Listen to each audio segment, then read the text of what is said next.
Doncs la Torre Glòria s'ha tornat a quedar sense projecte, torna a tenir el cartell de lloguer, després que ahir es decidís finalment que l'Agència Europea del Medicament aniria a Amsterdam i no a Barcelona. Per tant, la candidatura ha caigut, ha fracassat i el lloc on havia d'haver-hi l'AM ara torna a quedar-se això buit. Recordem que al gener allà ja es va descartar fer-hi un hotel. Per tant, doncs, avui volem plantejar aquesta pregunta: què s'hi ha de fer en aquest edifici icònic de Barcelona, en aquesta Torre Glòries, abans Torre Agbar, i ho parlarem amb el Daniel Mòdol, arquitecte i urbanista, que a més concentra moltes coses relacionades amb Glòries. Havies treballat en un projecte de Glòries, fins fa poc eres el regidor d'Arquitectura i Paisatge Urbà de Barcelona i a més professionalment et dediques a això, no? L'arquitectura i urbanisme. Molt bona nit. I també el Toni López, que és soci i director de l'àrea d'immobiliària d'empresa de Forcadell. Molt bona nit, gràcies per venir també. A vosaltres. Amb ell parlarem de preus, de demanda d'oficines, etc. Què s'hi ha de fer a la Torre Glòries? Bueno, és un tipus d'arquitectura que, com és conegut per tothom, que està molt pensat per oferir una determinada imatge, i segurament és un edifici que és molt poc flexible, és a dir, que difícilment ens podem imaginar grans canvis de programa, no? És un edifici que va ser dissenyat com a seu corporativa, per tant, l'ús més probable o el que és més fàcil d'introduir és una altra vegada el d'oficines. Estem parlant d'un edifici, com veieu, amb unes obertures molt determinades, amb una planta rodona, amb un nucli central que condiciona molt la distribució. Per tant, és un edifici molt flexible i en aquest sentit l'ús més probable és repetir l'ús d'oficines, que és pel que va estar dissenyat. Des del punt de vista immobiliari, pot ser interessant un edifici com el de la Torre Glòries? Jo crec que interessantíssim per diversos motius. Primer, Glòria s'ha situat en el centre neuràlgic, a la zona prime d'oficines de Barcelona. De fet, els preus superen les zones prime de sempre històriques a la ciutat de Barcelona, com Passeig de Gràcia.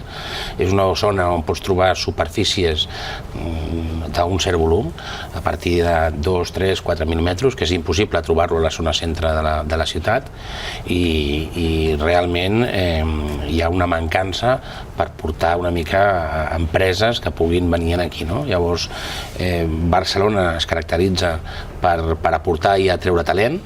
Aquest talent, al final, les empreses motiven perquè tenen bons currículums, la gent li agrada viure a Barcelona, i jo crec que és un lloc emblemàtic, icònic de Barcelona, i que tindrà èxit. El fet que no vingui l'AM canvia algunes coses, per exemple, en la urbanització de tot l'entorn de Glòries? No, si us fixeu, aquesta és una peça que probablement és anterior inclús. Tu abans esmentaves la meva experiència professional com a arquitecte responsable del disseny de la plaça de les Glòries, que jo vaig començar el 2003, i aquest edifici ja hi era, no? Per tant, és un edifici que ha nascut molt independentment del disseny del que és tota la seva pròpia plaça, i que efectivament té resolta com la urbanització des de fa molt de temps. Segurament un dels defectes, si hem de parlar d'aquest edifici en aquest emplaçament, és el poc diàleg que estableix, no? És un tipus d'edifici franquícia que podria estar emplaçat en aquest punt com en qualsevol altre, no? O sigui, de fet, fa poca plaça, fa poc àmbit, no? Costa de trobar-hi l'accés, té poca interacció amb l'espai exterior i genera una certa bossa d'espai públic al voltant, com difícil de controlar. Per tant, no condiciona absolutament en res. Això era una qüestió estrictament programàtica. Al davant de les obres que estaven previstes a la plaça, tot plegat, doncs, continua el seu ritme, i és una peça pràcticament independent, no? Una altra cosa és que l'entorn de la torre pogués estar més o menys avançat en el moment en què si finalment s'hagués produït que venia l'AM aquí, pogués estar més o menys adequat, però el que és el seu entorn immediat està resolt des de fa temps. Són pràctics i útils aquests edificis icònics, aquests edificis d'autor en l'arquitectura? No, jo crec que es poden fer molt bona arquitectura que esdevingui icònica i estigui molt ben resolta. Aquest és un edifici molt pensat des de la imatge. És un tipus de projecte que inclús explica que és un projecte que ja estava fet i que es va comprar i es va portar a la ciutat. Per tant, són aquests edificis que no estableixen com complicitat urbana, no? Es pot fer bona arquitectura icònica i es pot fer arquitectura icònica que no sigui tan bona. Bona en quin sentit? En el sentit que sigui flexible, que pugui transformar-se al llarg del temps, no? Que pugui allotjar diversos programes i que estableixi una relació clara i que sigui beneficiosa per a la ciutat. No? Abans posava l'exemple del vestíbul, és a dir, un edifici que no saps per on s'accedeix, per tant, no està portant cap mena d'interacció, en aquest cas, amb l'espai exterior. Sí que hi ha altres arquitectures que han esdevingut icòniques i que en canvi estan molt ben resoltes, no? Tenim una ciutat que n'està plena d'exemples. Ara no se'n fan tants, no?, d'edificis d'autor, d'edificis tan espectaculars com aquest. Bueno, és cert que va molt lligat a un determinat moment. Es va entendre en el seu moment, jo crec que això ha canviat al llarg del temps, que per activar determinades zones de la ciutat, com a primera pedra, gairebé era interessant fer operacions que fixessin aquell punt en el mapa i esdevinguessin referents. Això, conforme la ciutat ha estat cada cop més consolidada, doncs aquests espais d'oportunitat cada vegada són menys, i també jo crec que la cultura de lo icònic o de l'arquitectura que ens estima més a la ciutat també ha anat evolucionant. Hi ha empreses que busquin edificis així? Ell deia, és complicat, no hi ha entrada, però que els agrada estar en un edifici tan visible com aquest o tan reconeixible com aquest? Absolutament. Pensa que ara, últimament, operacions d'empreses de certa solvència o de renom, com 4 Cases, que s'ha traslladat al 22@, com Amazon, que està a l'edifici Silver de Castellví. Vull dir, hi ha moltes empreses que s'està traslladant en aquesta zona, primer perquè són espais molt més oberts, espais que poden tenir amplitud, espais que reuneixen tot el tema medioambiental d'última generació, amb un estalvi energètic, i al final són molt més competitius que els edificis històrics que hi ha a la ciutat de Barcelona. Sobre preus, com està el mercat de l'oficina a Barcelona? Les empreses tornen al centre de la ciutat, prefereixen encara marxar perquè els hi surt més econòmic? Quina és la radiografia ara mateix? Jo crec que si fem referència cap al 22@ és difícil perquè els valors, ja et dic, que són molt més alts que el que seria la zona prime de Passeig de Gràcia. Pensa en aquest àmbit, més o menys podem estar parlant en funció de la situació dins del propi 22@ entre 20 i 30 euros al metre quadrat construït, no?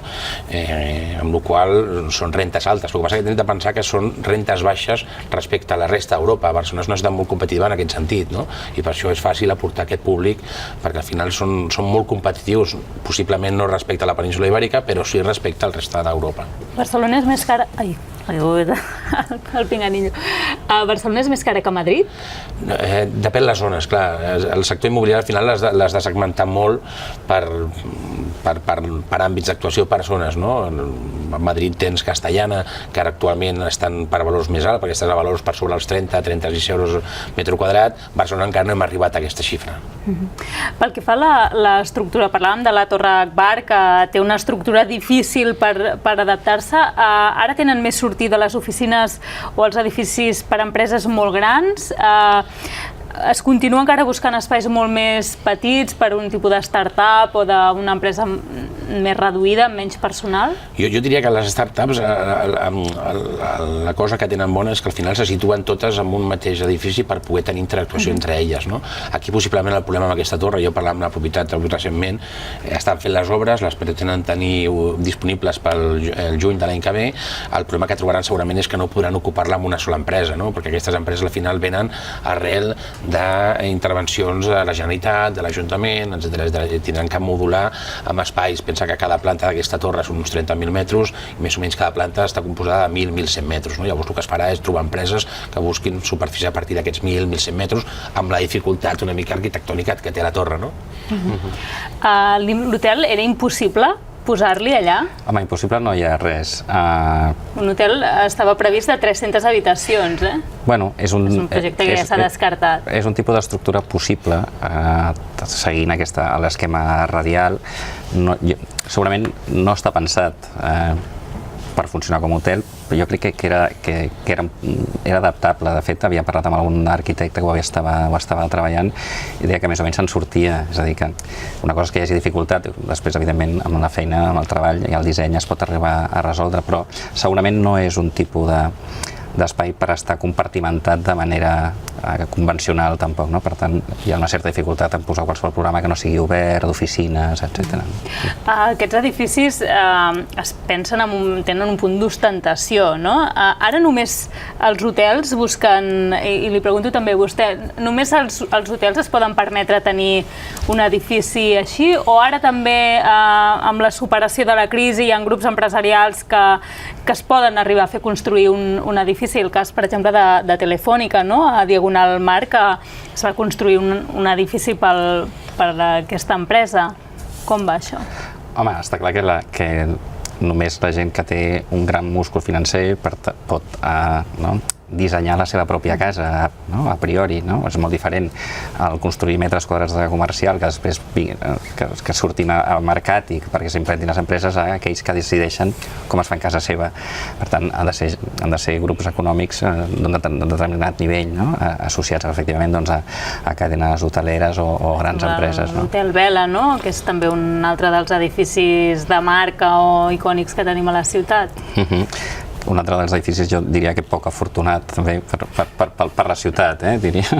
Però sí, efectivament, de totes maneres, jo crec que el 22@, com comentava abans el company, és on veurem més nova arquitectura, no? És dels pocs espais vacants que tenim, s'està consolidant a un ritme frenètic, no?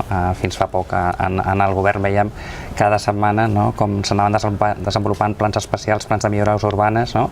I que aquí veurem molta arquitectura i grans peces també, efectivament, que seran una mostra de què és, de si aquest 22@ que hem dissenyat una mica entre tots és capaç de donar sortida en aquestes expectatives respectant l'arquitectura i l'urbanisme de la ciutat, que jo crec que sí. I sobretot jo crec que amb la voluntat de buscar que Barcelona es situï amb les principals ciutats del món amb innovació. Falten espais d'aquestes característiques per aportar. Ara mateix, si tu busques situar empreses amb superfícies superiors als 2.000 metres, costa trobar aquests espais. Hi ha alguna disponibilitat, s'estan desenvolupant uns projectes, però costa. I en referència a el que deies l'hotel... Ara, per exemple, què els hi podeu oferir?